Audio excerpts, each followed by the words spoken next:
The House Select Committee investigating the January 6th insurrection held its 7th hearing yesterday. Now, this one focused on the connection between former President Trump and the far-right extremist groups like the Proud Boys and Oath Keepers and their role in organizing the attack on Capitol. And here to break down all of this and talk a little bit more about what happened and what we saw yesterday from a legal perspective is Praveen Fernandes, VP at Constitutional Accountability Center.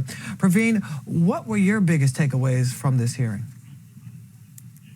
Well, one of the biggest takeaways I had was how much intense knowledge this close circle of Trump advisors had, both about the angry mob that was there that day, the weapons that were present, the plan to take these folks who were gathered at the lips and go to the Capitol, as well as really the level of anger and potential for violence that quite frankly existed. That was a huge takeaway.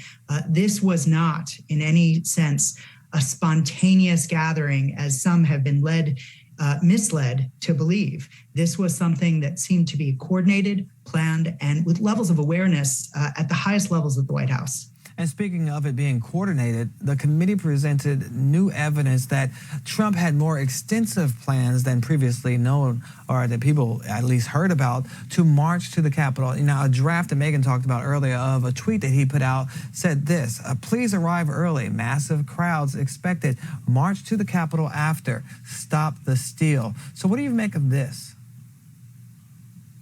Well, I think, again, this shows the level of awareness, the level of planning, and the fact that this was not a crowd that just suddenly on its own decided to go to the Capitol. This is about a plan to weaponize this crowd that had gathered and use that anger, use that frenzy that, frankly, the top officials and Trump had actually whipped up, and weaponize them because, of course, all other plans had failed. The pressure campaign on Vice President Pence had failed. The pressure campaign on DOJ had failed. The pressure campaign to get state election officials to overturn the election in a variety of different ways with fake slates of electors or finding votes that didn't exist. None of that worked. And so you see Trump and his closest set of advisors turning to its sort of last available thing, which is this violent faction of groups and the crowd that had assembled, and weaponizing them. Well, another big takeaway, the two in-person witnesses who marched to the Capitol that day lamented over their actions and saying that they were radicalized by right-wing groups and Trump himself. So what's their testimonies tell you and the public about Trump's role as well as these extremist groups' role and how they encourage others to join the movement?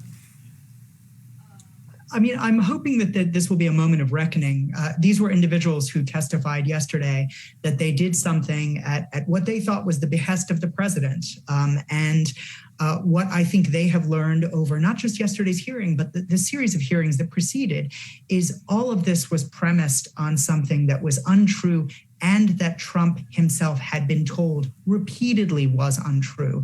So the call to action was based on a story not only that was false, but that Trump and his advisors knew was false and had known was false since early November and had been told at repeated points, was just not backed up by any evidence.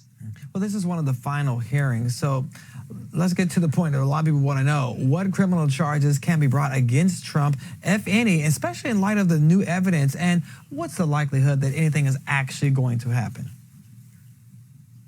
So, I mean, I'll start by answering that question and saying that the Select Committee's purpose is not really about that prosecution. The Select Committee's purpose is presenting the results of its rigorous investigation that's happened for, over 10 months, so almost a year, of a bipartisan committee digging into the information, 140,000 documents, over 100 subpoenas, 1,000 interviews and depositions. This is about sort of presenting to the American public the results of this meticulous, rigorous investigation. And then, of course, a variety of different actors can act upon it. Federal prosecutors can act upon it. That's one bucket of entities who can act upon it. State and local prosecutors can act upon it. As you know, the Fulton County DA is looking into the stuff that happened in Georgia. Fani Willis is looking into the stuff that happened in Georgia to sort of find more than 11,000 votes that they were encouraged to find. But then there are also the American electorate that can act as powerful agents of accountability as they act upon this information. In terms of the criminal investigation part on the federal level, one of the things that people have pointed to is 18 USC 1512, which is obstructing an official proceeding. And here there are two official proceedings. The courts have found unanimously that the counting of electoral votes is an official proceeding. So that is one proceeding that there were clear attempts to obstruct.